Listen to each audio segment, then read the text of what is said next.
Hello student, welcome back to my channel Samrat academy. Student, मेरा नाम विकास। मेरे प्यारे बच्चे, अगर आप भी 21 फरवरी को मैथ का पेपर देने वाले हो तो ये वीडियो आपके लिए बहुत ज्यादा इंपॉर्टेंट है। और आज की वीडियो में अगर हम बात करें तो देखो, दो चैप्टर सबसे ज्यादा इंपॉर्टेंट है। एक तो आपका रचना है, उसे तो प्रश्न बनना अनिवार्य, उसको कोई रोक नहीं सकता, क्योंकि एक ही चैप्टर आपका रचना का है। और उसके जितना टाइप के क्वेश्चन, वो टाइप के क्वेश्चन हम आज की वीडियो में डिस्कस करने वाले हैं। और साथ ही साथ स्टैटिक्स के, सांख्यिकी के। और सांख्यिकी के मात्र एक ऐसा चैप्टर है कि जिससे आप लोगों का कम से कम 14 या 15 नंबर के क्वेश्चन आते हैं सांख्यिकी के। ठीक है। तो सांख्यिकी के भी जितने टाइप्स हैं, उस टाइप को भी हम डिस्कस करने वाले हैं। और ये दोनों जो चैप्टर हैं बहुत ज्यादा इंपॉर्टेंट है। ठीक है। और मैं बात करूं ओवरऑल कि इनसे कितने नंबर के क्वेश्चन बन जाते हैं, तो लगभग अगर हम बात करें तो 5 नंबर यहाँ से और 15 नंबर यहाँ से, टोटल 20 नंबर के क्वेश्चन यहाँ से बन जाते हैं। ठीक है। तो 15 कम से कम देगा ना, तो 15 से लेके 20 की रेंज में ही दोनों से मिलाकर आपको देगा। तो मात्र इस वीडियो से आप लोगों को 15 से 20 नंबर क्लियर हो जाएगा। और टाइप कितनी है, रचना का टाइप आपका 4 है और इसकी भी टाइप कम से कम 5 होगी। ठीक है। तो 5 4 9 टाइप है। और 9 टाइप का 9 सवाल हमने लिया है। और सभी टाइप के अलग अलग क्वेश्चन हमने लिए हैं और बहुत अच्छे से बताया हूँ, उसको तैयार कर लो। और 21 फरवरी को पेपर में आएगा, तो कम से कम आप लोगों के 15-20 नंबर इसी वीडियो से आप लोगों के क्लियर हो जाएंगे। तो चलिए वीडियो स्टार्ट करते हैं। और चैनल पर नए तो चैनल को जरूर सब्सक्राइब कर लीजिए, चैनल पर नए तो। और इस वीडियो को शेयर भी आप लोगों को कर ही देना है। ठीक है, ताकि सबके पास पहुंचे और इस वीडियो के सभी लोग 15 या 20 नंबर आराम से उठा पाए। देखिए मेरे प्यारो, जो पहला प्रश्न जो है यह है कि निम्नलिखित बारंबारता बट्टन का समांतर माध्य 25 है, तो पी का मान ज्ञात कीजिए। देखिए समांतर माध्य हमको आगे ही दे दिया कि समांतर माध्य 25 है और पूछा है कि पी का मान ज्ञात कीजिए। जो है पी यहाँ पे, पी का मान ज्ञात कीजिए। देखिए वर्ग अंतराल दिया है 0 से लेके 10, 10 से लेके 20, 20 से लेके 30, 30 से लेके 40, 40 से लेके 50, मतलब 10 10 का अंतर दिया हुआ है। और बारंबारता दिया है कि 0 से लेके 10 तक बारंबारता 5 है, 10 से लेके 20 तक बारंबारता 18 है, 20 से लेके 30 तक बारंबारता 15 है, और 30 से लेके 40 तक बारंबारता पी है। यही पी हमको निकालना है कि 30 से लेके 40 तक बारंबारता कितना होगा। और 40 से लेके 50 तक बारंबारता 6 है। अब हमसे समांतर माध्य दे दिया है 25, पी का वैल्यू पूछा है। देखिए मेरे प्यारों से ध्यान से आप लोग समझिएगा, समांतर माध्य निकालने की 3 विधि होती है। समांतर माध्य निकालने की 3 विधि में दिखा भी देता हूँ यहाँ पे। हमने फार्मूला बताया था। एक प्रत्यक्ष विधि होता है, सूत्र होता है सिग्मा एफ आई एक्स आई बटे में सिग्मा एफ आई। ठीक है। और एक होता है कल्पित माध्य विधि, जो कि आप लोगों का ये फार्मूला होता है A plus sigma F I D I बटे में सिग्मा एफ आई। और एक होता है पग विचलन विधि, सिग्मा एक्स एक्स पे बार बराबर A plus sigma F I U I बटे में सिग्मा एफ आई इंटू में एच। देखो तीनों विधि से लगाओगे ना, तो तीनों विधि से आंसर सेम ही आपको मिलने वाला है। अब आपका मन कि पग विचलन विधि लगा दीजिए, कल्पित माध्य विधि लगा दीजिए, प्रत्यक्ष विधि लगा दीजिए, आपका मन कोई भी लगा सकते हैं। आपका टीचर कोई लगा सकता है, कोई दोस्त आपका अलग अलग लगा सकता है फार्मूला, लेकिन आंसर आपको सेम आएगा। लेकिन देखिए मैं इसमें सबसे सिंपल विधि लगा रहा हूँ, प्रत्यक्ष विधि, जो कि सिंपल फार्मूला है और आसानी से आ भी जाएगा। क्या होता है कि सिग्मा, अरे एक्स पे बार बराबर सिग्मा एफ आई एक्स आई और बटे में सिग्मा एफ आई। देखिए इस फार्मूला की यूज करेंगे तो हमें तो एक एफ आई चाहिए और एक एक्स आई चाहिए और एक सिग्मा एफ आई एक्स चाहिए। तो उसके लिए देखिए हम लोग प्रत्यक्ष विधि लगा रहे हैं। ठीक है। देखो कैसे लगाएंगे। प्रत्यक्ष विधि के लिए हमने कॉलम यहाँ पे बनाया है। प्रत्यक्ष विधि के लिए देखिए, ये आपका वर्ग अंतराल है, ये बारंबारता। तो एक तो कॉलम वर्ग अंतराल का बनेगा, आई एक देखो वर्ग अंतराल हो गया। ठीक है। और प्रत्यक्ष विधि लगा रहे हैं ना, तो उसके लिए पहले एक्स आई चाहिए। तो उसके लिए पहले कॉलम में एक्स आई बनाओगे, इसके बाद बारंबारता लिखोगे। बारंबारता मतलब ये वाला पोर्शन। ठीक है। और जब बारंबारता निकल जाएगा तो अगला कॉलम बनेगा एफ आई और एक्स आई का, इन दोनों का गुणनफल बनेगा एफ आई इंटू एक्स आई। देखिए प्रत्यक्ष विधि जब भी आप लगाओगे ऐसा ही कॉलम आपको बनाना पड़ेगा, जब भी प्रत्यक्ष विधि लगाओगे। क्योंकि प्रत्यक्ष विधि में चाहिए क्या, एफ आई चाहिए, एक्स आई चाहिए और दोनों का गुणनफल चाहिए, यही चाहिए।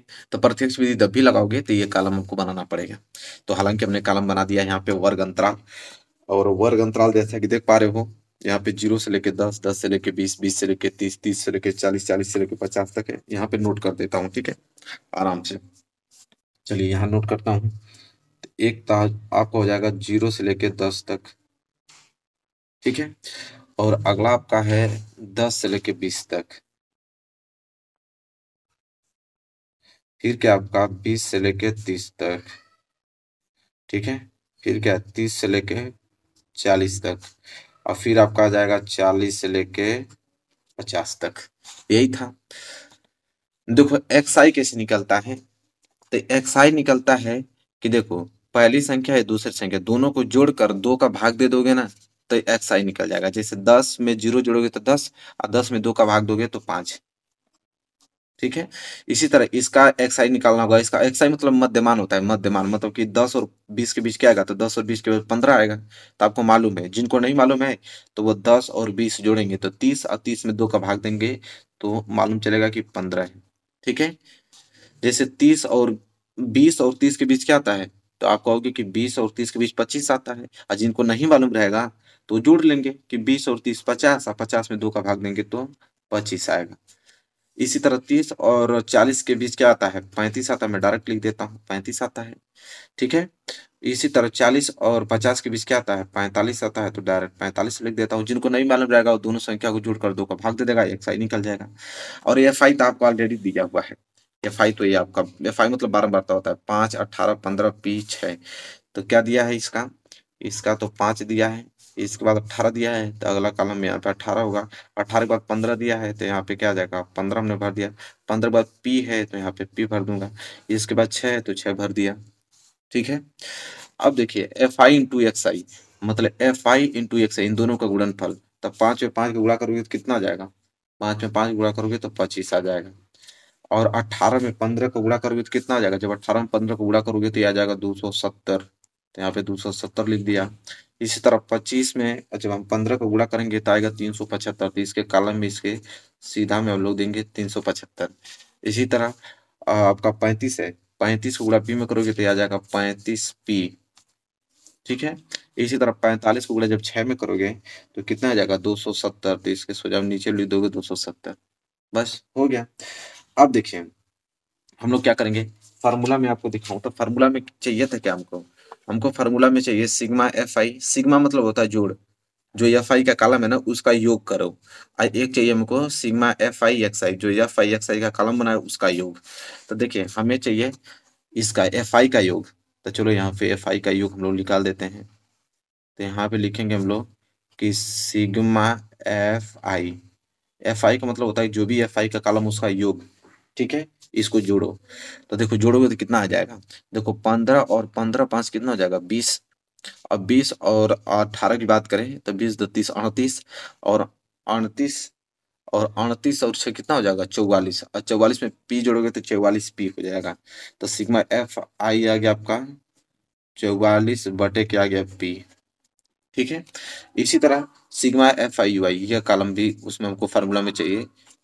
तो यहाँ अगर हमने निकालूं कि सिग्मा एफ आई और एक्स आई, तो सिग्मा एफ आई एक्स आई अगर पूरा टोटल अगर निकालूं तो यहाँ पे जब टोटल आप जोड़ोगे तो ये आ जाएगा, देखो इसको तो छोड़कर 35 पी तो आपका योगफल में आएगा। 35 पी को छोड़कर 270 375 270 25 जोड़ोगे ना तो 940 आएगा। क्या आएगा 940। और जब 940 में 35 पी जोड़ोगे तो 940 प्लस 35 पी आएगा। 35 पी, 940 प्लस 35 पी आएगा। ठीक है। तो सिग्मा एफ आई एक्स आई भी निकल गया। ठीक है। अब यहाँ पे हम लोग फॉर्मूला अप्लाई करेंगे। ठीक है। लिखेंगे इसलिए समांतर माध्य बराबर, समांतर माध्य बराबर कौन सा फॉर्मूला लगाएंगे, क्योंकि हम प्रत्यक्ष विधि लगा रहे हैं तो प्रत्यक्ष विधि का फॉर्मूला यहाँ पे यूज करेंगे, जो कि होता है यहाँ पे समांतर माध्य बराबर सिग्मा एफ आई एक्स आई, और बटे में होता है सिग्मा एफ आई। यह फार्मूला होता है। अब वैल्यू बस रखना है। देखो सिग्मा एफ आई एक्स आई आई, और देखो समांतर माध्य, समांतर माध्य ऑलरेडी हमको दे रखा था, दिया था कि नहीं, आगे ही बोल रखा था कि समांतर माध्य 25 है। तो समांतर माध्य की जगह तो हम तो क्या लिखेंगे 25। तो यहाँ हमने 25 लिख दिया। और सिग्मा एफ आई एक्स आई कितना आया यहाँ से 940, और प्लस कितना है 35 पी। ठीक है। और बटे में सिग्मा एफ आई है, सिग्मा एफ आई कितना है 44, और प्लस पी। ठीक है। यह है। अब करना क्या, अब गुणा करना है 44 प्लस पी का गुणा जब 25 में होगा। ठीक है। तो 44 गुणा जब 25 में अगर हम करेंगे तो 44 गुणा यहाँ पे अगर हम 25 में कर देंगे तो कितना आ जाएगा, गुणा करके देख लो। तो हमें गुणा कर देता हूँ, आएगा आपका 1100। आप लोग गुणा कर देना, मैं गुणा कर लिया हूँ। 1100 आएगा जब 44 गुणा पी में करोगे तो 1100। आप प्लस 25 को गुणा जब पी में करोगे तो ये तो आने वाला है 25 पी। ठीक है। और बराबर यहाँ पे कुछ नहीं तो एक, इतना गुणा एक में करोगे तो इतना ही रहने वाला है 940 प्लस 35 पी रहने वाला है। चलो यहाँ तक हो गया ना। अब देखो इसके आगे हम लोग करेंगे क्या, सिंपल कि ये तो आपका है 1100, ये 940 इधर आएगा तो आपका हो जाएगा माइनस के 940 बराबर, इधर आपके बच गया 35p, ये प्लस 25p उधर जाएगा तो माइनस 25p। ठीक है, अब 1100 में से हम लोग क्या करेंगे, 940 घटा देंगे तो आपका बच जाएगा 160 बराबर। अब 35p में से अगर 25p घटा दोगे तो कितना बच जाएगा, 35 में से 25 जाएगा तो 10, तो 10p बच गया। ठीक है, अब हमें करना क्या है कि यहाँ से हमें p का वैल्यू निकालना है। जब p का वैल्यू अगर निकालोगे तो 160 बटे कितना आ जाएगा, 10 आ जाएगा। ठीक है, और जब भाग दोगे तो p बराबर कितना आ जाएगा, 16, p बराबर 16 आ गया। ठीक है, अब p का मान पूछा था, p का मान कितना आ गया, 16। तो इस तरह प्रश्न हमेशा अभी 2022 में प्रश्न आया था, किसमें भी 2022 में प्रश्न आया था। ऐसे ही प्रश्न बनेंगे आपके एग्जाम में, ऐसे ही आपको लगाना पड़ेगा। तो 3 विधि होता, 3 विधि से कोई विधि लगा देना। हालांकि हमने यहाँ पे प्रत्यक्ष विधि लगाया था। क्वेश्चन पहला क्लियर हो गया ना आप लोगों को, कोई डाउट नहीं होना चाहिए, पूरा एक एक स्टेप हमने बताया है।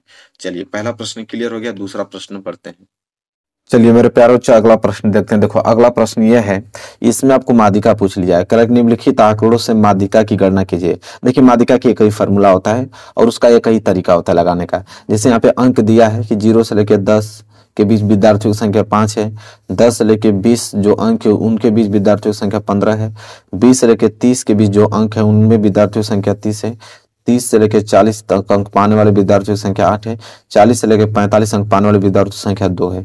ये आपको आंकड़ा दिया है और पूछ रहा है माध्यिका। तो माध्यिका निकालने का एक ही फॉर्मूला होता है, उसमें आप 3 कॉलम बनाओगे, एक तो अंक वाला, एक विद्यार्थियों की संख्या वाला और एक संचयी बारंबारता निकलता है, CF की वैल्यू। ठीक है, बस फिर आपका आंसर आ जाएगा। इसका फार्मूला क्या होता है, मैं फार्मूला दिखा देता हूँ आप लोगों को। देखो फार्मूला ये होता है कि माध्यक बराबर L plus n/2 minus CF बटे में F इंटू में H। ठीक है, अब L क्या होता है, n/2 क्या होता है, CF क्या होता है, F क्या होता है, H क्या होता है, वो कॉलम में जब हम लोग लगाएंगे तो खुद मालूम चल जाएगा। आपको मैं बता दूंगा कि L का वैल्यू कौन है, CF का वैल्यू कौन है, F का वैल्यू क्या है, H का वैल्यू क्या है, सब आपको ऑटोमेटिक समझ में आ जाएगा।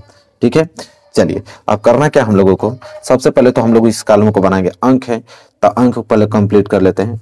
पहले अंक क्या है, 0 से लेकर 10, 10 से लेकर 20 यहाँ तक भरेंगे। तो 0 से लेकर 10 है ना, तो यहाँ लिखेंगे 0 से लेकर 10। ठीक है, इसके बाद 10 से लेकर 20 है ना, तो यहाँ भरेंगे 10 से लेकर 20। इसके बाद 20 से लेकर 30 है तो 20 से लेकर यहाँ भरेंगे 30। फिर क्या है, 30 से लेकर 40 तो 30 से लेकर यहाँ पे भरेंगे 40। 30 से लेकर 40 हो गया, 40 से लेकर 50 तो यहाँ हो जाएगा 40 से लेकर 50। ठीक है, फिर विद्यार्थियों की संख्या, तो विद्यार्थी संख्या क्या है, 5, 5 के बाद क्या है 15, 15 के बाद क्या है 30, 30 के बाद क्या है 8, 8 के बाद क्या है 2। ठीक है, यहाँ तक हो गया कंप्लीट आप लोगों का। अब देखो यह संचयी बारहमासा जिसे हम लोग CF कहते हैं, क्या कहते हैं, CF कहते हैं, संचयी बारहमासा। एक कैसे निकलता है, देखो संचयी बारहमासा निकलता है, जैसे 5 है तो 5 को आप ऑटोमेटिक 5 यहाँ पे लिख दो। इसके बाद दूसरा निकालना है तो 15 में इस 5 को जोड़ो, तब 15 और 5 कितना हो जाएगा 20। अब अगला निकालना है तो 20 में इस 30 को जोड़ो तो कितना हो जाएगा 50। ठीक है, अगला निकालना है तो 50 में इस 60 को जोड़ोगे तो हो जाएगा आपका 58।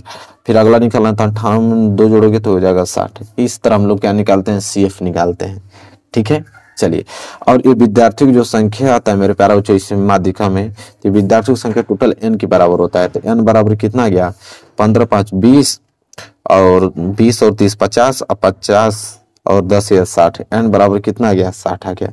ठीक है, तो n बराबर 60 है। अब करना क्या हम लोगों को, फार्मूला अप्लाई करना है, लेकिन फार्मूला अप्लाई करने के लिए हमें माध्यक वर्ग चाहिए। और माध्यक वर्ग कैसे हम लोग ढूंढते हैं, ठीक है, वो देखिए माध्यक वर्ग हम लोग ढूंढने के लिए पूरा का पूरा डिपेंड करता है n पे, पूरा का पूरा डिपेंड n पे करता है। माध्यक वर्ग जब भी निकालना है तो आप n/2 निकालोगे। माध्यक वर्ग जब भी खोजना है तो n/2। ठीक है, हमेशा। तो n/2, n कितना है 30। तो देखो अगर n/2 निकालेंगे तो n का वैल्यू कितना है 60 और 60 में 2 का भाग देंगे तो n का वैल्यू कितना आ जाएगा 30। n/2 की वैल्यू 30 आ गया। ठीक है, अब देखेंगे कि 30 किस में होगा। तो देखो 30 वाला जो कॉलम होगा वो 50 में होगा, क्योंकि ये 20 से 30 में 30 तो होगा नहीं, यह 50 में आप लोगों का 30 भी आ जाएगा, 40 भी आ जाएगा, खुद 50 भी आ जाएगा। ठीक है, तो इस वाले कॉलम में, तो अब यहाँ से हमने चूज कर लिया कि यही आपका क्या है माध्यक वर्ग है। ठीक है, तो यहाँ पे आप लोगों को इस तरह कॉलम को घेर लेना है, इस तरह स्केल से। यही आपका क्या है, माध्यक वर्ग है। ठीक है, ये जो है आपका यहाँ पे लिख भी सकते हैं कि यह आपका माध्यक वर्ग हो गया। ठीक है, माध्यक वर्ग। अब देखो माध्यक वर्ग में देखो विद्यार्थियों की संख्या हम लोग f से डिनोट करते हैं, तो इसमें f का वैल्यू क्या है, तो माध्यक वर्ग में जो माध्यक वर्ग हमने चूज किया है, तो ये वाला तो आप लोगों का f का वैल्यू आ गया। ये वैल्यू आपका क्या है, f। और यह इसमें इस माध्यक वर्ग में जो ये 20 और 30 का कॉलम दिख रहा है, इसमें जो छोटा है 20, यह आपका l का वैल्यू कहलाता है, निम्न सीमा। तो ये तो आपका l का वैल्यू निकल गया।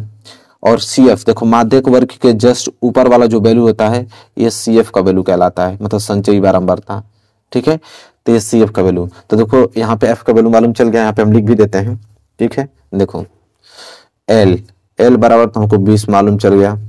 ठीक है, अंतराल देखो अंतराल कितना का है, 10 का अंतराल है, तो अंतराल को हम H कहते हैं, तो H बराबर तो 10 आ गया, 10 का अंतराल दिया है।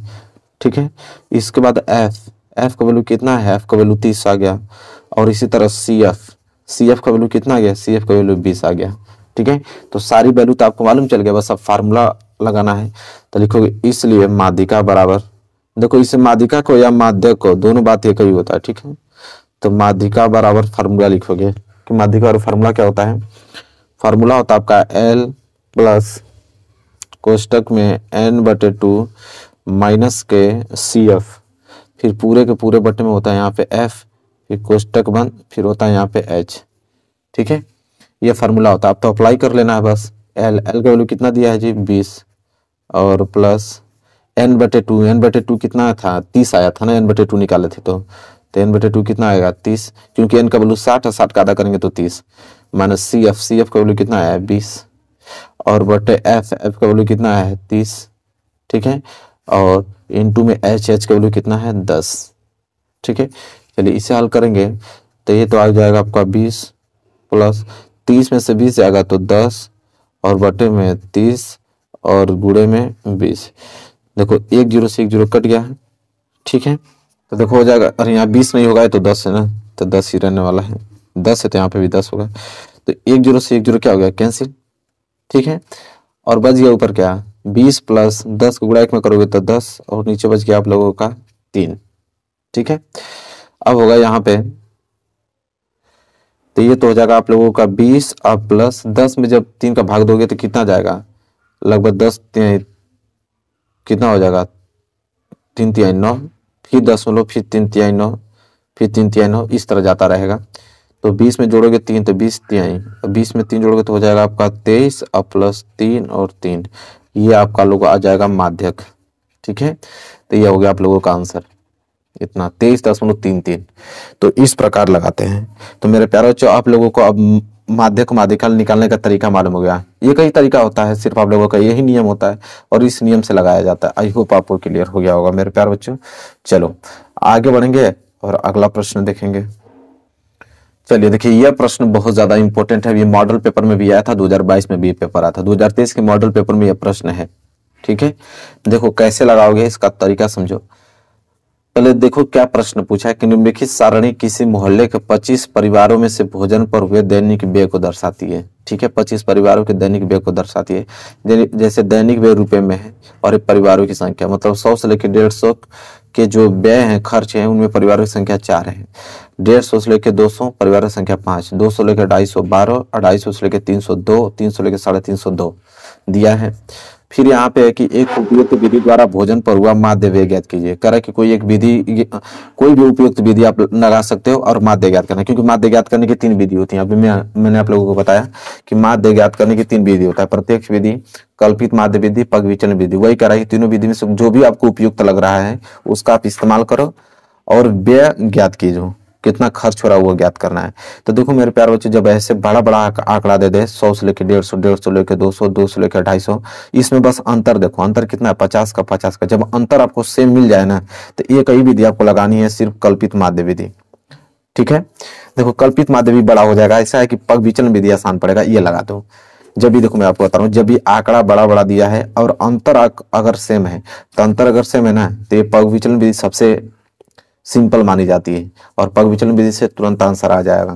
तो हालांकि इस सवाल में हम पग विचलन विधि लगा रहे हैं, ठीक है।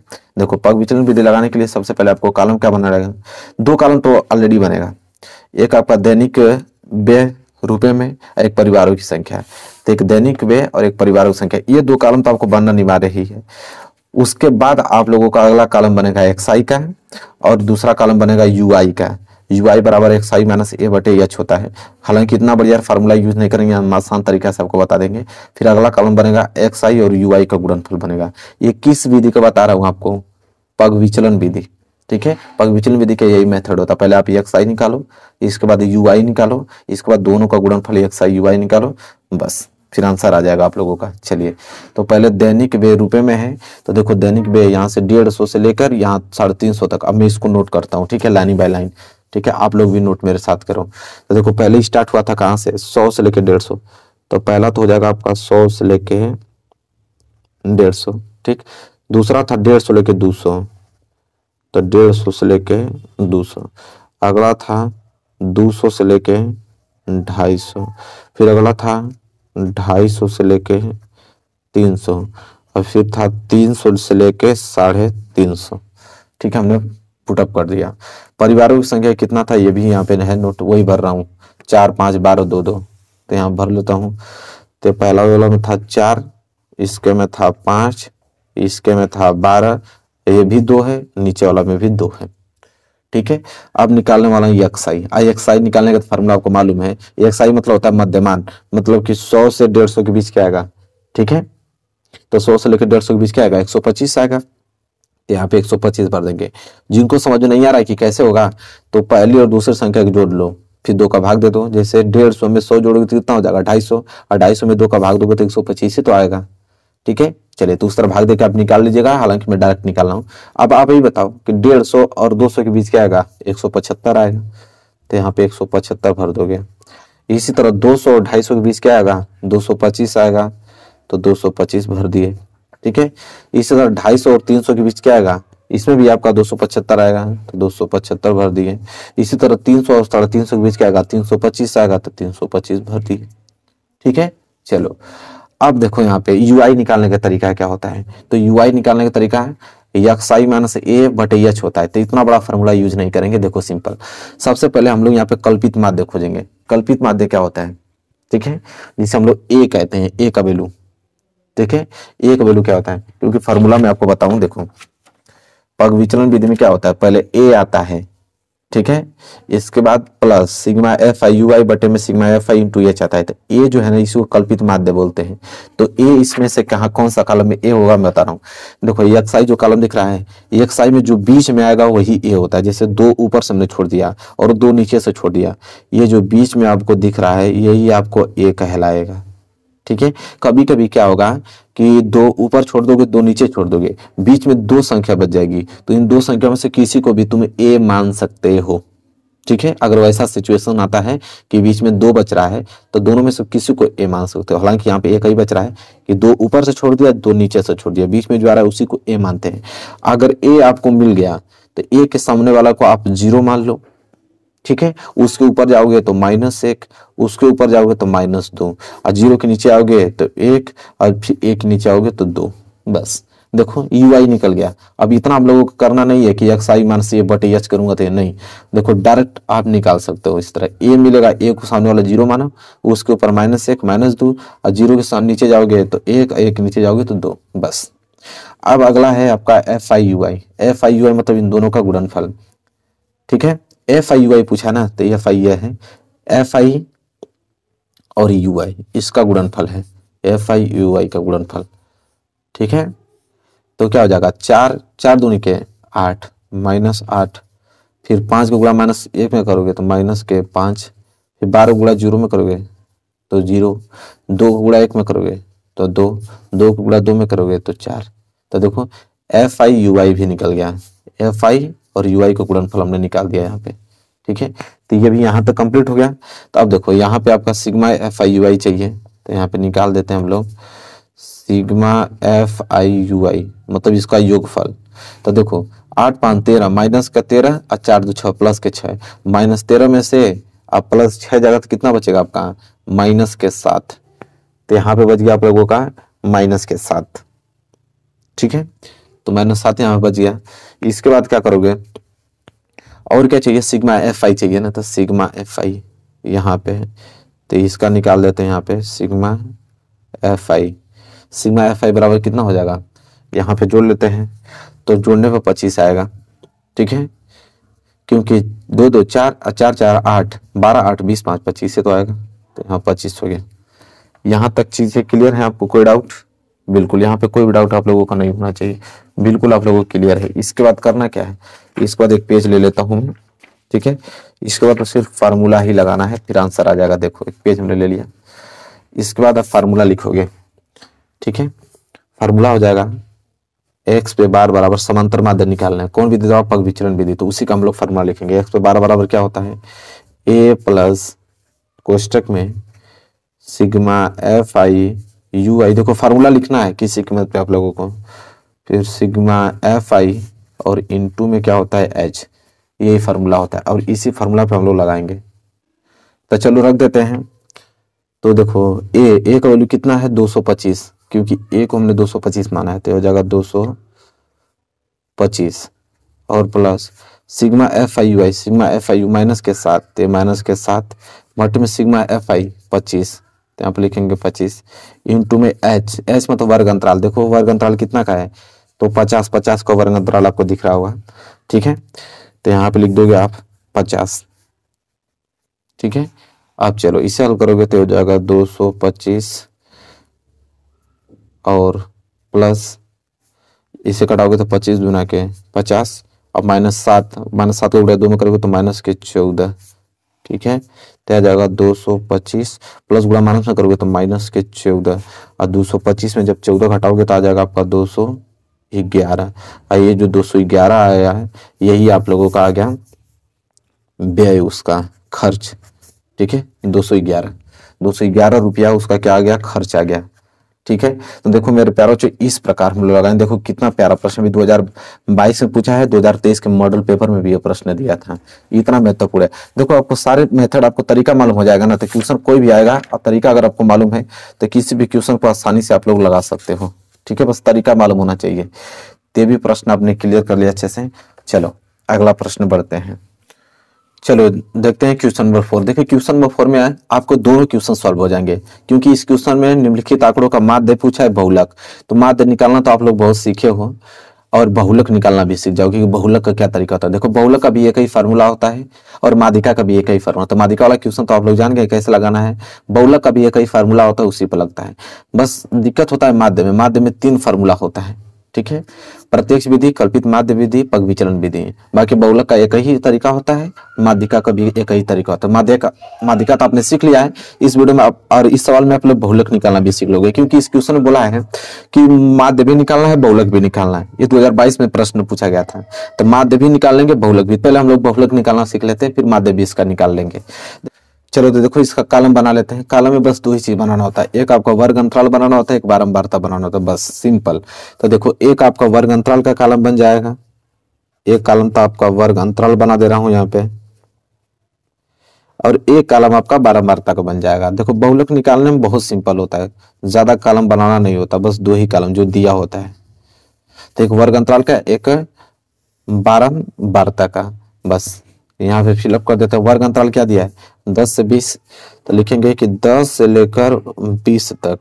तो 10 से लेकर 20 तक बारंबारता कितना है 4, तो यहाँ पे आप 4 लिख दोगे।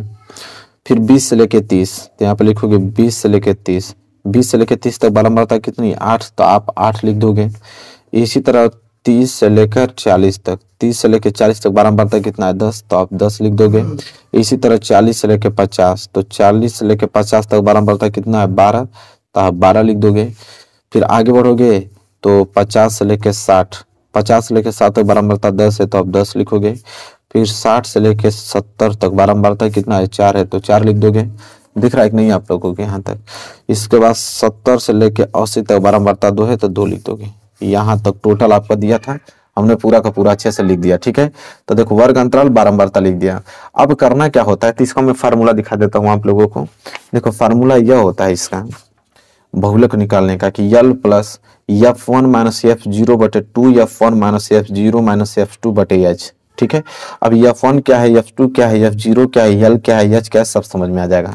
देखो जिस प्रकार हम लोग माध्यिका निकाल रहे थे तो माध्यक वर्ग हम लोग देख रहे थे, उसी प्रकार हम लोग इसमें बहुलक वर्ग देखेंगे। अब बहुलक वर्ग कैसे ढूंढेंगे कि जिसकी बारंबारता सबसे अधिक होगी, तो बारंबारता सबसे अधिक क्या है 12 की, तो यही आपका बहुलक वर्ग कहलाएगा। तो यह आपका क्या हो गया, बहुलक वर्ग। जिसकी बारंबारता अधिक होगी वही बहुलक वर्ग कहलाएगा। तो बारंबारता अधिक 12 की थी, बहुलक वर्ग हो गया। तो बहुलक वर्ग हो गया, तो जो आपने बहुलक वर्ग चूज किया है तो यह आपका होता है F1। यह क्या होता है आपका F1। F1 के ऊपर जाओगे तो यह 10 आपका F0 कहलाएगा, और F1 के नीचे आओगे तो यह वैल्यू आपका F2 कहलाएगा। ठीक है, और इसमें जो निम्न है L निम्न वर्ग सीमा होती है, तो ये L का वैल्यू हो गया 40। और H क्या होगा, H मतलब वर्ग अंतराल कितना का था 10 का, तो H बराबर 10 आ गया। तो बस सब कुछ वैल्यू मालूम है, बस फार्मूला अप्लाई करो। तो फार्मूला होता है बहुलक बराबर, देखो फार्मूला हर एक क्वेश्चन में आपको लिखना है, इतना याद रखिएगा। बहुलक बराबर फार्मूला क्या था, L प्लस कोष्टक में F1 माइनस F0 बटे में 2F1 माइनस के F0 माइनस के F2 और बटे में क्या होता है H। ठीक है, तो देखो L का वैल्यू कितना है 40 और प्लस F1 का वैल्यू कितना है 12 माइनस F0 का वैल्यू कितना है 10 और बटे में 2F1, तो F1 का वैल्यू कितना था 12 को दोगुना करोगे तो यह 24 आ जाएगा। 2F1 का मतलब यही तो हुआ, माइनस F0 का वैल्यू कितना है 10 माइनस F2 का वैल्यू कितना है, तो F2 का वैल्यू भी 10 ही है, तो हो जाएगा 10 और इंटू H का वैल्यू भी 10 है, वर्ग अंतराल 10 का है।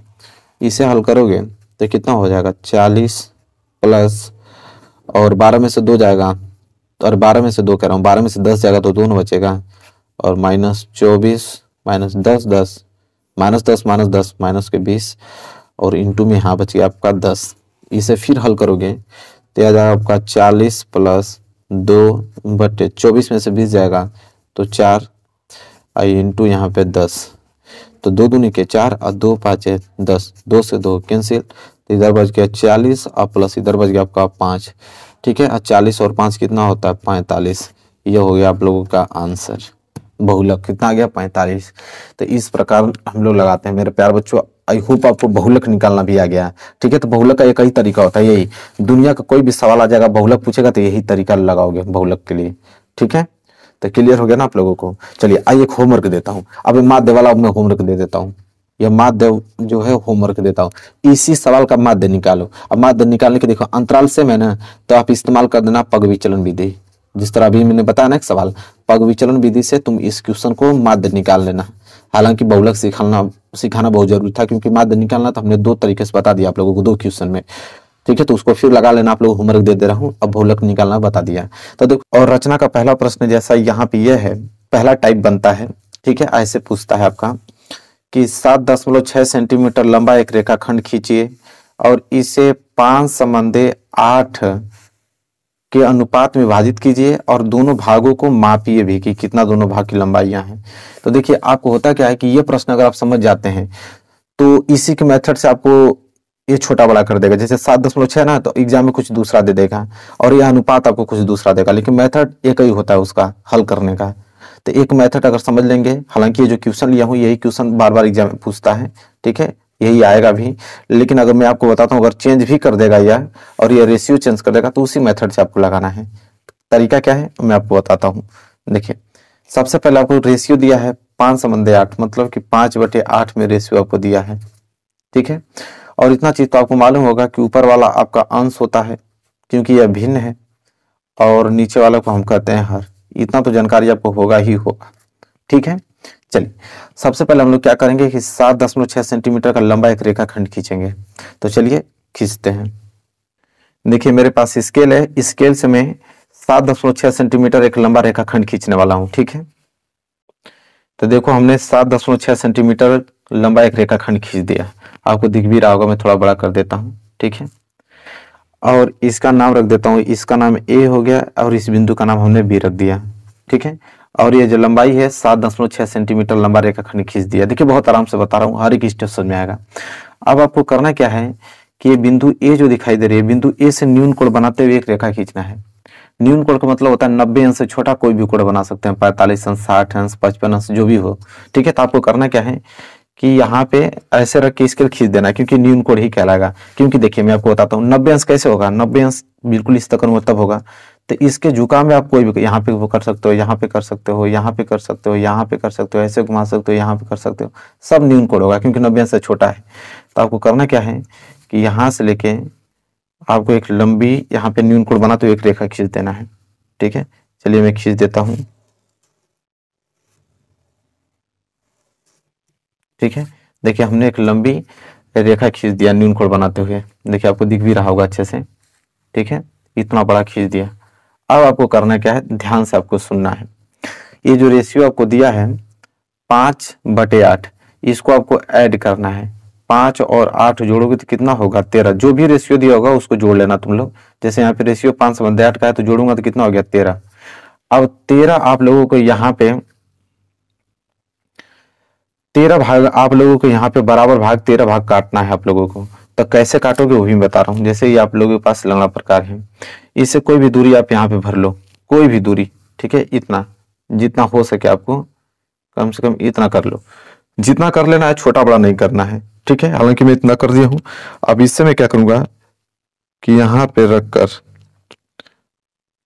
और इससे कटाऊंगा, एक भाग हो गया, इस तरह कटाऊंगा दूसरा भाग। ठीक है, चलिए मैं 13 भाग काट देता हूं। देखिए मैंने 13 भाग यहाँ पे कर दिया है। और एक बात अभी बता देता हूँ, आप लोगों को पेपर में ना पेंसिल से करना है, पेन से नहीं। ये तो पेन से मैं इसलिए कर रहा हूँ ताकि आप लोगों को दिखे इसमें। ठीक है, आप लोगों को पेपर में पेंसिल से करना है, इतना याद रखना आप लोग। चलिए, तो पेंसिल से अब सारा काम पेंसिल से ही करना आप लोगों को। ठीक है, तो देखो हमने यहाँ पे ए मान लिया इसको, तो इस वाले बिंदु को हम A1 नाम दे देते हैं। ठीक है, और इस वाले बिंदु को A2 नाम दे देते हैं। इसी तरह A3 इसको नाम दे देंगे, और A4 इसको नाम दे देंगे, A5 इसको नाम दे देंगे, A6, A7 इसी तरह नाम रखते हुए चले जाएंगे। A8, A9, A10, A11, A12 और A13। 13 भाग करना था, 13 भाग हमने करके 13 का नाम लिख दिया यहाँ पे। ठीक है, यहाँ तक तो क्लियर है ना सारी चीजें, यहाँ तक दूसरा स्टेप समझ में आ गया। अब करना क्या है कि आपको स्केल लेना है और B को इस A13 से मिला देना है। ठीक है, इतना काम करना है। चलो हम क्या करते हैं कि B को A13 से मिला देते हैं। तो यहाँ पे B को हमने A13 से मिला दिया। पेंसिल से ही करना है सब कुछ, पेन का इस्तेमाल नहीं करना है, यानी नंबर कट जाएंगे, बता देता हूँ आप लोगों को। तो अब मिला दिया हमने। अब करना क्या है कि अब इसमें सबसे पहले देखते हैं अंश, हर को नहीं, क्या देखा जाता है, अंश। अंश क्या है, 5 है। तो अब हम यहाँ पे पहुंचेंगे A5, और A5 से होकर B और A13 के समानांतर रेखा खींचेंगे। जैसे आपका A13 B ये रेखा है ना, इसी रेखा के समानांतर हम A5 से एक यहाँ पे समानांतर रेखा खींचना हमको। अब A5 से समानांतर रेखा कैसे खींचोगे ये बता रहा हूँ आपको। करना क्या, आपको स्केल वही लेना है। ठीक है, अब आपको स्केल लेकर और यहाँ पे आपको रखना है A5 तक। कहाँ रखना है, A5 पे। और A5 पे रखने के बाद आपको करना क्या है कि एक चाप लगाना है। ठीक है, देखो A5 पे रखने के बाद मैं यहाँ पे एक चाप लगा देता हूँ, आपको दिखेगा ना, ये भी दिखेगा। मैं हटाता हूँ हाथ अपना, अब दिख गया ना आपको। यहाँ से देखो मैं बताता हूँ, A5 से रख के और यहाँ एक चाप लगाना है। और ये कुछ छोटा बड़ा नहीं करना है स्केल को, अरे इस आपको लंगड़े प्रकार को। इसके बाद यहाँ पे जहां से काटे हो यहाँ पे रख कर, यहाँ पे हम लोग क्या करेंगे, देखो जितना आप काटे हो ना, देखो एक बात बता रहा हूँ, जैसे A5 है, A5 से इतना काटे हो ना, अब इतना ही से लेकर यहाँ तक आप पहुंचोगे A13 तक। कहाँ पहुंचोगे, A13 तक। और A13 पे रखे उतना ही दूरी जितना वहां पे काटे हो, यहाँ पे आपको ऐसे करना है। यहाँ पे भी आपको चाप लगाना है इस तरह। ठीक है, चाप लगाने के बाद आपको करना क्या है कि A12 से लेकर और ये दूरी नाप लेनी है। ठीक है, देखो ये दूरी हम लोग को नाप लेनी है। हालांकि ये दूरी बहुत छोटी है और ये मेरा उतना हो नहीं पा रहा है, देखो कितना छोटा है। ठीक है, तो इसके लिए करोगे क्या कि ये लंगड़ा प्रकार मेरा छोटा हो नहीं पा रहा है कि मैं इतना दूरी ले पाऊं। तो इसके लिए हम लोग करेंगे क्या कि एक स्केल ले लेंगे हम लोग। स्केल से ही हम लोग थोड़ा नाप लेते हैं। यहाँ एक पे रखता हूँ और एक से देखूंगा तो 1.5 1.6 तक है। 1.6 तक है। ठीक है, हमें मेजर करना है यह दूरी यहाँ से लेके यहाँ तक, तो 1.6 तक था। इसे ही नाप लेते, लेकिन अब हमारा हो नहीं पा रहा है, छोटा हो रहा है, मतलब इससे अब ज्यादा अब अंदर नहीं जा सकता है। तब हम क्या करेंगे यहाँ पे कि उतना ही हमें कटाना था, यहाँ पे यहाँ से लेके उतना ही कटाना था, तो हो नहीं पाया है। तो हम लोग क्या करेंगे, 1.6 तक था ना, यहाँ पे सीधा हम लोग लग देंगे और 1.6 लगभग यहाँ तक मान लेंगे कि 1.6 का मतलब यहाँ तक है। ठीक है, यहाँ तक। अब हम करेंगे क्या कि अब यहाँ से लेकर इसको मिलाते हुए हम लोग रेखा खींच देंगे यहाँ इस तरह। जब इसको खींचोगे तो बिल्कुल समानांतर जाएगी, बिल्कुल समानांतर। देखो अब इसके समानांतर हमने खींच दिया, तो ये आपका A5 था और इसको आप मान लेते हो C मान लो। ठीक है, तो देखो A5C जो है A13B के समानांतर खींचा गया है। अब आप सोचोगे कि सर आपने तो बहुत छोटा कर दिया है, हम लोग कैसे मेजर करेंगे? तो देखो होता क्या है कि आप लोग थोड़ा बड़ा ले लेना, ये जो है थोड़ा इसको बड़ा कर कर और यहाँ से दूरी कर लेना, यहाँ से चाप लगाना। ठीक है, यहाँ से फिर उसी तरह आप A5 पे रख के इतना बड़ा चाप लगाना, फिर यहाँ से दूरी भर लेना और फिर उतना ही दूरी से उसको काट लेना और फिर मिला देना। ठीक है, समझ आ रहा ना क्या कर रहा हूँ? बस ये तैयार हो गया आप लोगों का। अब करना क्या है, यहाँ पे इसके समानांतर हमने खींच दिया। अब बस अब ये जो C आपको ए बी जो यहाँ से रेखा गई है वो ए बी को C बिंदु पर विभाजित कर रहा है। अब देखोगे तो देखो 1 भाग 1 भाग 2 भाग 3 भाग 4 भाग 5 भाग 5 भाग है, तो ये 5 इधर देखो 8 भाग होगा, 1 2 3 4 5 6 7 8, ये 8 भाग। अब देखो 5/8 के अनुपात में विभाजित हो गया। बस यही नियम है। आई होप क्लियर हो गया होगा। इसका रचना का चरण लिखना होता है। ठीक है, कि रचना का चरण जो जो आपने किया उसको लिखना पड़ता है। आधे नंबर रचना के चरण पे मिलते हैं, इतना याद रखिएगा। तो देखो रचना के चरण लिख लो फटाफट। देखो जो जो काम हमने किया है वही हम लोगों को लिखना है। सबसे पहले हम लिखेंगे रचना के चरण में कि एक 7.6 सेंटीमीटर लंबा रेखाखंड ए बी खींचा। तो देखो ये पहले हम लोग तो यही नहीं किए हैं कि ए बी एक 7.6 सेंटीमीटर रेखाखंड खींचा है। इसके बाद हमने क्या किया कि ए बी से नीचे की ओर न्यून कोण बनाती हुई कोई किरण ए एक्स खींची। तो देखो ए बी से, ठीक है, ए बी से नीचे की ओर एक न्यून कोण बनाया, इसका नाम एक्स रख लो, इसका नाम आप एक्स रख लो जो नीचे आ रहा है। ठीक है, न्यून कोण बनाते हुए ए और एक्स एक रेखाखंड खींचा। ठीक है, वही चीज लिखा हूं। इसके बाद हमने क्या किया कि ए एक्स पर 13 बिंदु A1 A2 A3 dot dot dot A13 तक इस प्रकार अंकित किया कि ए डैश बराबर है ए डैश A2 के, अरे ए डैश कर रहा हूँ A1 A2 के, और ये बराबर है A2 A3 के, और ये बराबर है A3 A4 के, और इसी तरह चलते चलते ये 12 A13 के बराबर है। मतलब कहना चाह रहा है कि हमने ए से 13 भाग यहाँ पे विभाजित किया, 13 भाग बराबर है, मतलब A1 बराबर है A1 A2 के और A2 A3 बराबर है A3 A4 के, मतलब सभी भाग आपस में क्या है, बराबर है। फिर हमने क्या किया कि B A13 को मिलाया। ठीक है, तो हमने यही तो काम किया है, B को और इधर आपका लास्ट में A13 को हमने क्या किया है, मिलाया है। इसके बाद रेखा A13B के समानांतर बिंदु A5 से होकर जाने वाली वह AB को बिंदु C पर प्रतिच्छेद करते हुए एक रेखा A5C खींची और इस प्रकार AC संबंधी BC बराबर 5/8 प्राप्त हुआ। तो यही काम तो किया हूँ। A5 से एक हमने A13B के समानांतर खींचा है, तो वो क्या कर रहा है कि AB को बिंदु C पर विभाजित कर रहा है। तो देखो A5C समानांतर रेखा हो गई कि नहीं, बिल्कुल हो गई, और यह 5/8 के अनुपात में विभाजित कर रहा है। ठीक है, क्लियर हो गया होगा आप लोगों को। और कह रहा है कि इन भागों को नापिए भी, मतलब कह रहा है कि AB बराबर नापिए कितना हो रहा है, अरे AC बराबर कितना हो रहा है, और इधर BC बराबर कितना होगा। ठीक है, तो नापोगे, चलो नाप के देख लेते हैं। तो देखो AC बराबर 3 सेंटीमीटर आ रहा है, और BC की अगर हम बात करें, BC आपका 4.6 कितना आ रहा है, 4.6 सेंटीमीटर आ रहा है। तो देखो पहला टाइप आप लोगों का खत्म हो गया। तो इस तरह क्वेश्चन आएगा तो इसी प्रकार करना पड़ेगा। पूरा हमने अच्छे तरीके से आप लोगों की एक्सप्लेन करके बताया है। ठीक है, आई होप क्लियर हो गया होगा। ठीक है, चलिए दूसरा टाइप पढ़ते हैं, दूसरा क्वेश्चन देखते हैं। देखिए अगला प्रश्न बहुत ज्यादा इंपॉर्टेंट है। इस प्रकार का प्रश्न तो बनना अनिवार्य है, इसी प्रकार का प्रश्न एग्जाम में आता है। क्या है कि 4 सेंटीमीटर 5 सेंटीमीटर और 6 सेंटीमीटर भुजा वाले एक त्रिभुज की रचना कीजिए और फिर इसके समरूप एक अन्य त्रिभुज की रचना कीजिए जिसकी भुजाएं दिए हुए त्रिभुज की संगत भुजाओं की कितना हो, 2/3 गुनी हो। ठीक है, चलिए देखिए कैसे काम करेंगे इसका। सबसे पहले तो हम लोग त्रिभुज बनाएंगे 4 सेंटीमीटर, 5 सेंटीमीटर, 6 सेंटीमीटर का। तो पहले त्रिभुज बना लेते हैं, इसके बाद देखेंगे क्या करना है। तो मैं थोड़ा छोटा कर देता हूं ताकि आपको दिखे प्रॉपरली सब। चलिए, तो करना क्या है, हमें त्रिभुज बनाना है। त्रिभुज बनाने के लिए हम लोग क्या करेंगे, सबसे बड़ी भुजा क्या है, 6 सेंटीमीटर। तो 6 सेंटीमीटर को हम लोग हमेशा आधार मानेंगे। तो चलो हम लोग आधार मान लेते हैं। तो 6 सेंटीमीटर, याद रहे आप लोगों को पेंसिल से करना है, पेन से नहीं, ठीक है। तो यहाँ से लेकर और यहाँ तक 6 सेंटीमीटर। देखो 6 सेंटीमीटर का हमने रेखाखंड खींच लिया। यहाँ तक क्लियर है। इसका नाम हमने बी दे दिया, इसका नाम हमने सी दे दिया। ठीक है, और ये कितना सेंटीमीटर का है, तो ये 6 सेंटीमीटर का है। अब करना क्या है कि 4 सेंटीमीटर, 5 सेंटीमीटर। अब मैं बता रहा हूँ आपको करना क्या है कि लंगड़ा प्रकार लेना है आप लोगों को। ठीक है, यह प्रकार से आपको करना क्या है, यहाँ पे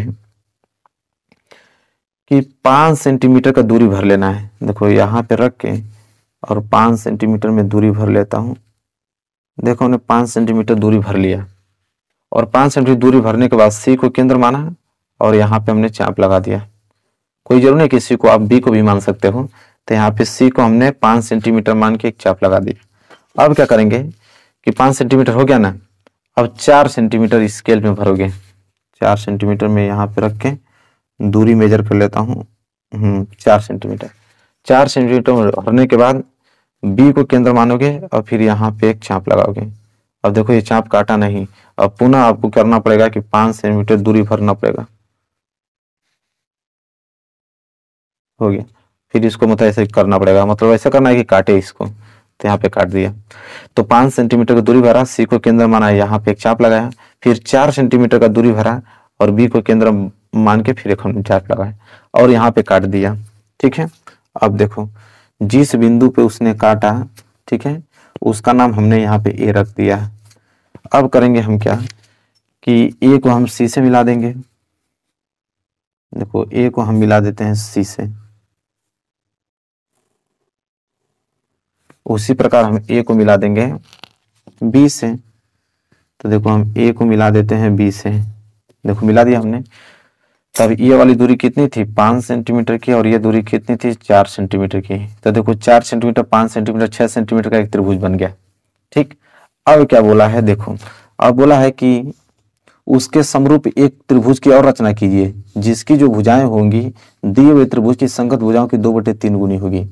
देखो जब भी 2 टाइप का प्रश्न आता है, एक टाइप का आता है कि जैसे 2/3 दे दिया है, इसका मान 1 से छोटा होगा। 1 से देखो छोटा, भाग दोगे ना तो 1 से छोटा होगा। तब देखो जब भी 1 से छोटा यहाँ पे आपको अनुपात दिया रहेगा, तो 1 से छोटा देगा तो अंदर त्रिभुज बनेगा और 1 से बड़ा देगा तो बाहर त्रिभुज बनेगा। अभी बाहर वाला इसके बाद कराऊंगा। तो 1 से छोटा है तो अंदर त्रिभुज बनेगा। ये तो नियम आप जान गए, मतलब देखकर। नियम 3 नियम होते हैं इसके। पहला नियम, दूसरा नियम, तीसरा नियम। पहला नियम यह है कि 2/3 जो आपको अनुपात दिया है, तो सबसे पहले हम लोग बड़ा देखते हैं। क्या देखते हैं, बड़ा। तो बड़ा इसमें क्या है, 2 बड़ा है कि 3 बड़ा है, तो आप कहोगे 3 बड़ा है। 3 बड़ा है तो आपको करना क्या पड़ेगा कि बी से यहाँ पे एक न्यून कोड बनाना पड़ेगा आपको नीचे। तो यहाँ पे इस तरह स्केल की सहायता से आप खींच लेना, तुरंत एक न्यून कोड बन गया। न्यून कोड बनने के बाद इसमें बड़ा क्या था, 3। तो 3 बराबर भागों में इसको बांटोगे तुम, 3 बराबर भागों में। चलो हम लोग बांट देते हैं 3 बराबर भागों में। तो पहला भाग, दूसरा भाग और ये तीसरा भाग, 3 भाग कर दिया हमने। ठीक है, अब करना क्या है आपको, इसको मैं थोड़ा हाईलाइटेड कर देता हूं ताकि आपको दिखे अच्छे से। हालांकि आपको एग्जाम में पेंसिल से ही करना है, लेकिन मैं पेन से इसलिए कर रहा हूं कि ताकि आपको दिखे। 3 भाग कर दिया।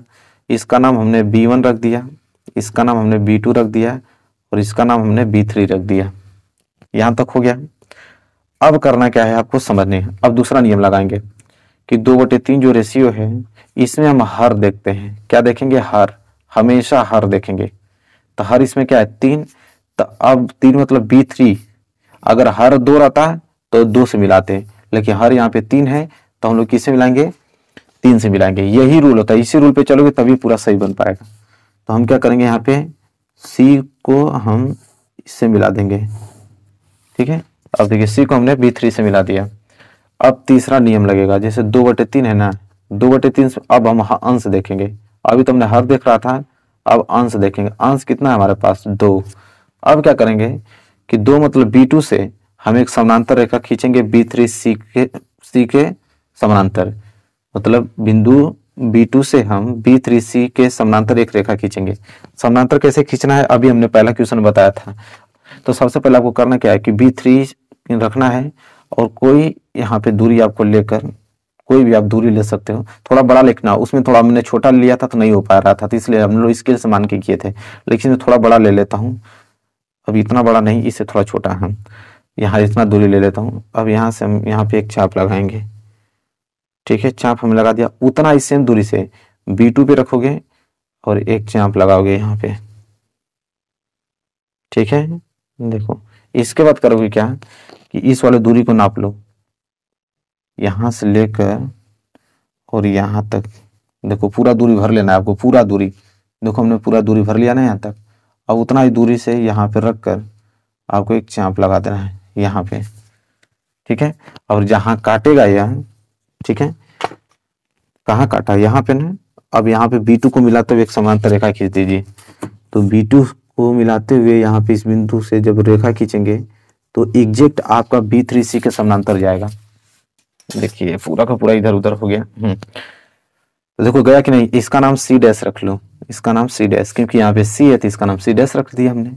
अब क्या करना, अभी रुकना नहीं है। अब क्या करना है कि अब हम क्या करेंगे कि C' से होकर, C' से अब AC के समानांतर रेखा खींचेंगे यहाँ पे, ठीक है। अब उसका क्या प्रोसेस है, तो वही प्रोसेस है। अब यहाँ पे हम C पे रखेंगे, बिंदु C पे रख के और यहाँ पे हम चाप लगाएंगे, इतना बड़ा लगा दिया।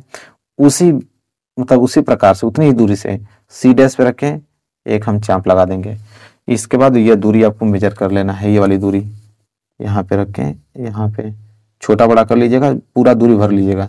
दूरी आपने भर लिया, उतना ही दूरी आपको यहाँ पे भर के चाप काटा देना है। तो देखो यहाँ पे दूरी हमने भरा उतना और यहाँ पे चाप काट दिया। जिस बिंदु पे काटा होगा उस बिंदु को मिलाते हुए यहाँ काटा है ना, रेखा खींच देंगे। तो C' और इस बिंदु को मिला देंगे, मिलाएंगे तो यहाँ पे देखो एक सीधी रेखा चली गई और यहाँ पे A है ना, तो इसका नाम हमने A' रख लिया।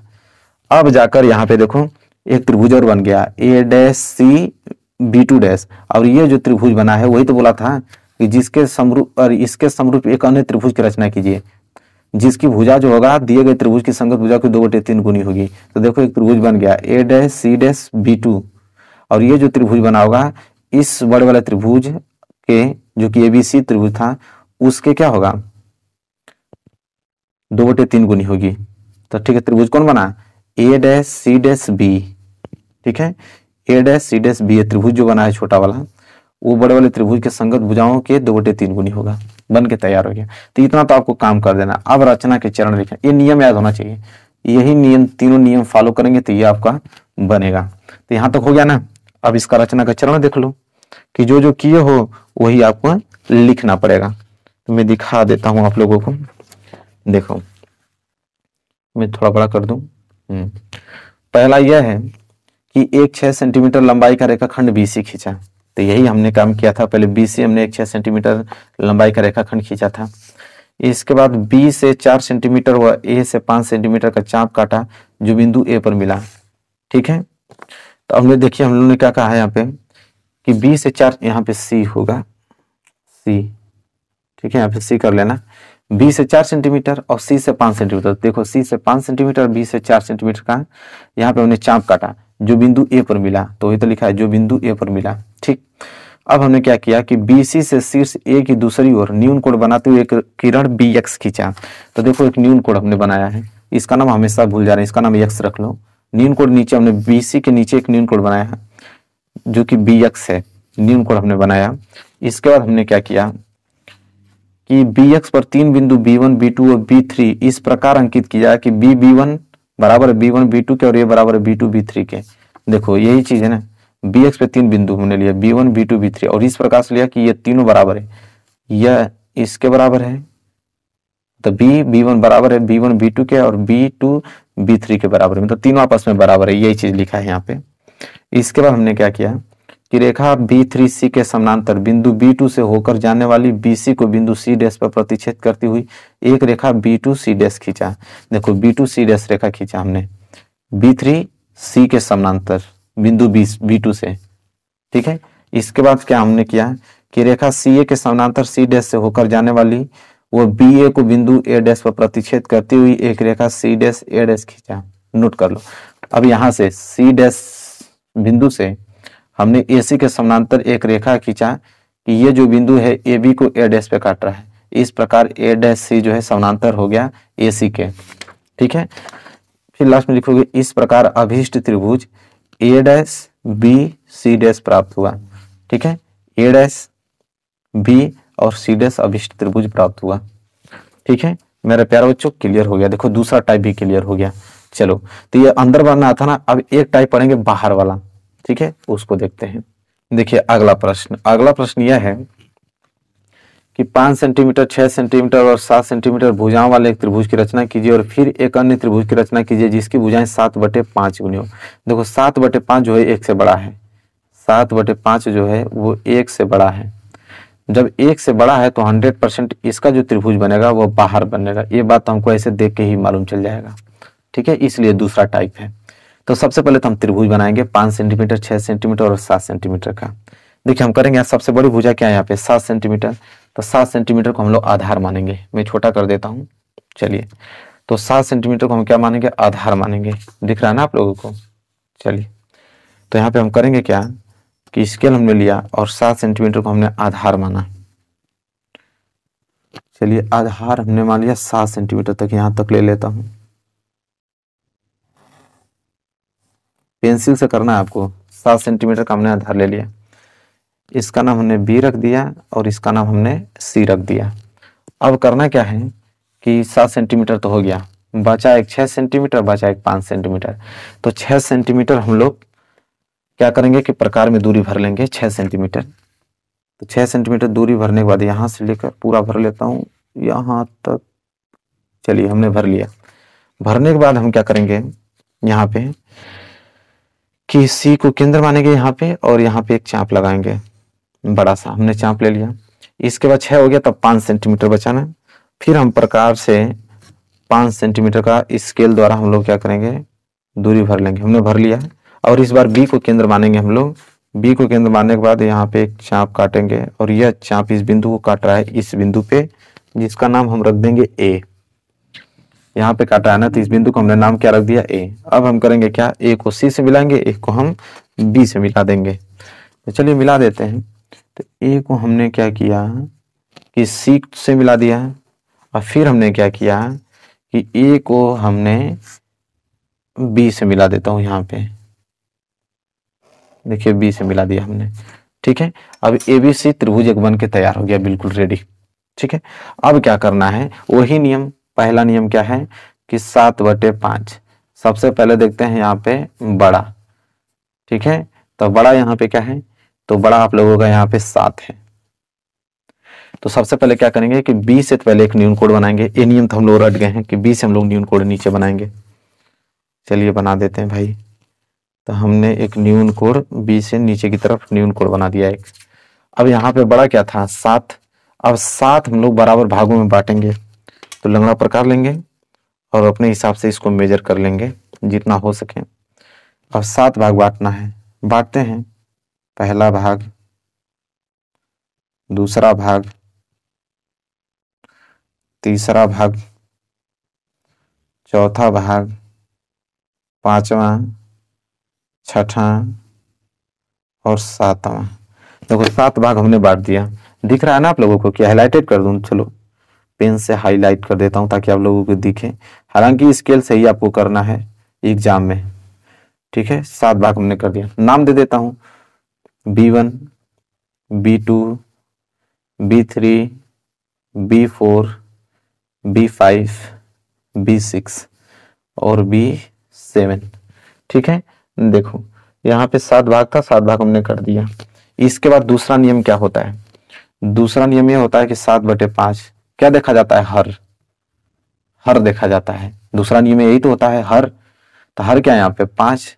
तो 5 है, तो 5 को हम B5 को हम C से मिलाएंगे। ठीक है, तो B5 को हम लोग C से मिलाएंगे, तो मिला दिया हमने B5 को C से। इसके बाद तीसरा नियम क्या होता है कि 7/5 में अब अंश देखा जाता है। अंश क्या है हमारे पास 7, तो 7 मतलब B7। अब B7 से होकर हम एक रेखा खींचेंगे जो कि B5C के क्या होगी, समानांतर होगी। तो देखो इस तरह खींचेंगे तो इधर जाएगा, तो मतलब इसको थोड़ा बढ़ाना पड़ेगा। तो हम क्या करेंगे कि लेंगे स्केल और इसको रेखा को थोड़ा हम लोग आगे बढ़ा देंगे, हमने और इसको आगे बढ़ा दिया। अब हमें करना क्या है कि B7 से बिंदु से हमें B5C से समानांतर खींचना है।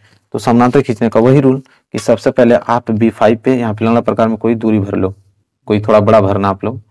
ठीक है, हमने भर लिया। इसके बाद B5 को बिंदु केंद्र मान के यहाँ पे हम लोग चाप लगाएंगे पूरे पे, यहाँ तक लगा दिया। उतना ही दूरी से हम लोग B7 पे रख के एक चाप लगाएंगे। ठीक है,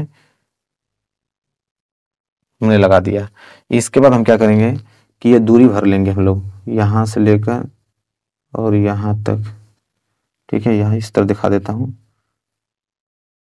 देखो हमने दूरी भर लिया।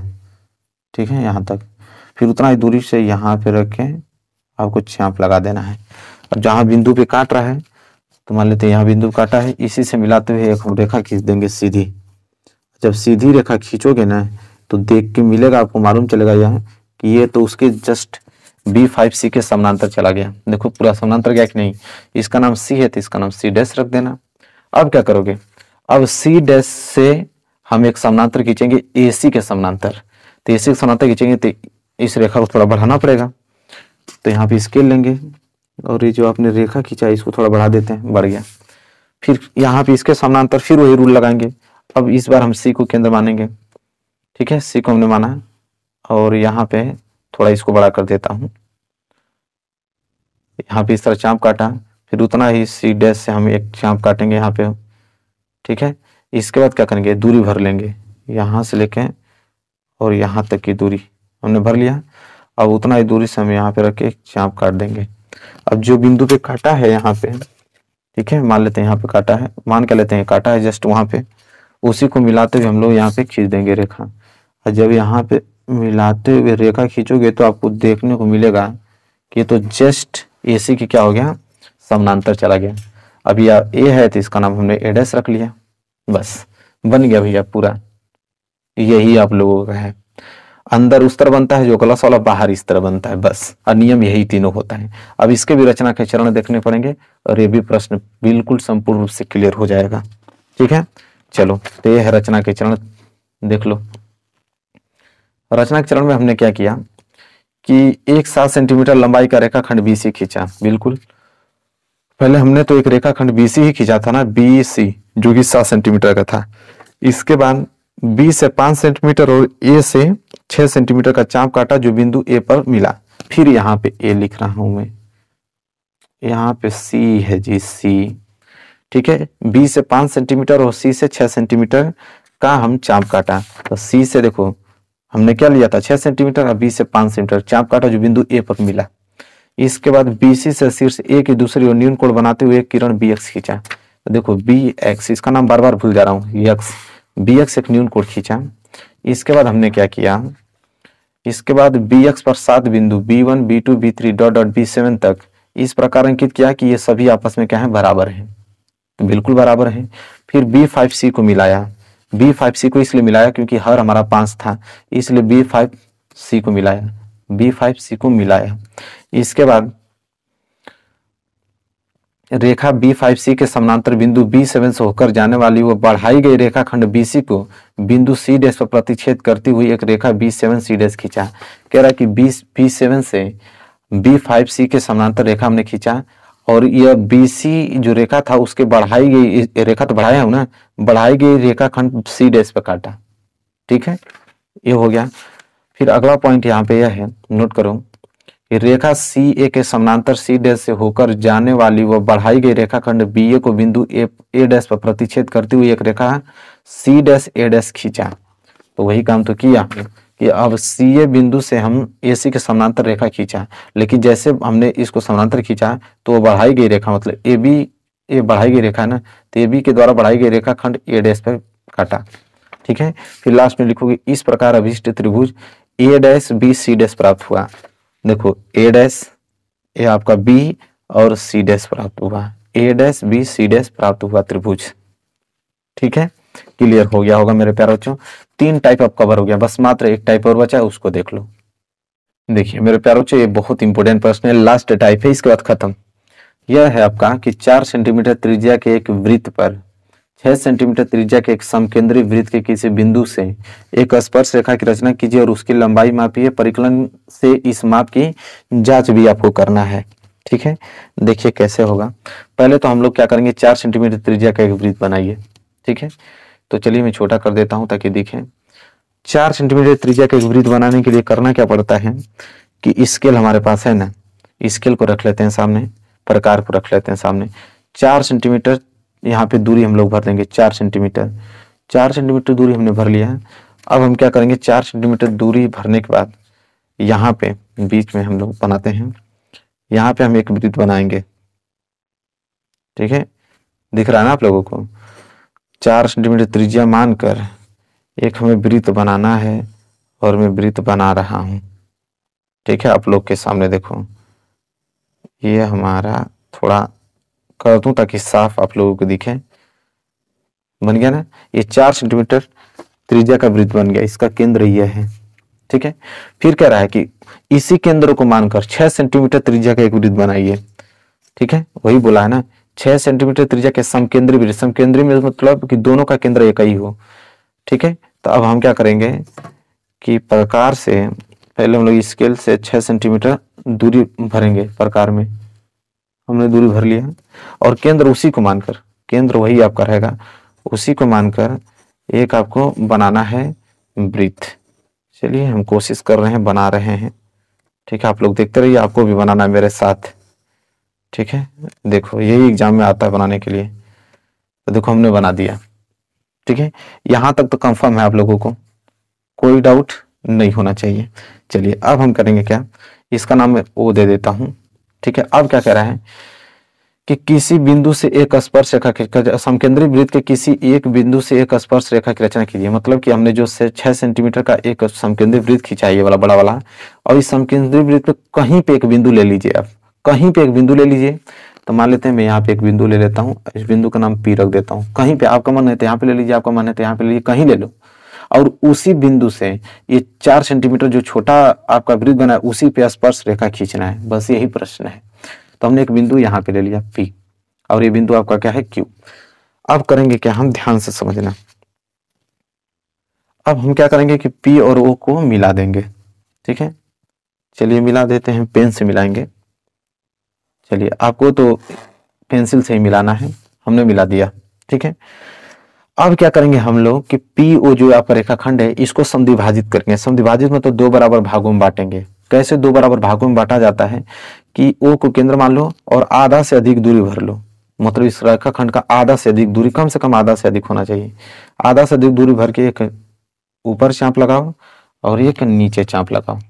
फिर उसी को, मतलब आपको प्रकार में छोटा बड़ा नहीं करना, फिर P को केंद्र मानो और यहाँ पे चाप लगाओ। यहाँ पे देखोगे तो कहीं ना कहीं दोनों को काट रहा है। इसको यह इस बिंदु पे काट रहा है, इसको यह इस बिंदु पे काट रहा है। दोनों को मिला दो। ठीक है, चलो दोनों को मिला देते हैं। ठीक है, दोनों को जैसे मिलाओगे तो देखोगे एकदम बिल्कुल समद्विभाजित किया रहेगा। देखो हमने मिला दिया, जैसे मिलाया बिल्कुल समद्विभाजित कर दिया PO को बिल्कुल मध्य बिंदु में, और इसका नाम हम दे देते हैं M। हमने M नाम दे दिया। ठीक है, अब करना क्या है, अब आपको करना है यहाँ पे लंगड़ा प्रकार लेना है। चाहे तो PM दूरी भर लो, चाहे तो OM दूरी भर लो, आपकी मर्जी। तो चलो मैं OM दूरी भर लेता हूँ, क्योंकि दोनों दूरी समान है। OM दूरी भर लिया।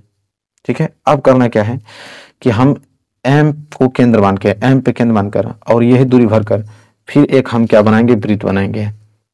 ठीक है, अब जैसे इसको हम वृत्त बनाएंगे, देखो वृत्त बन रहा है। ठीक है, देखो वृत्त बन गया।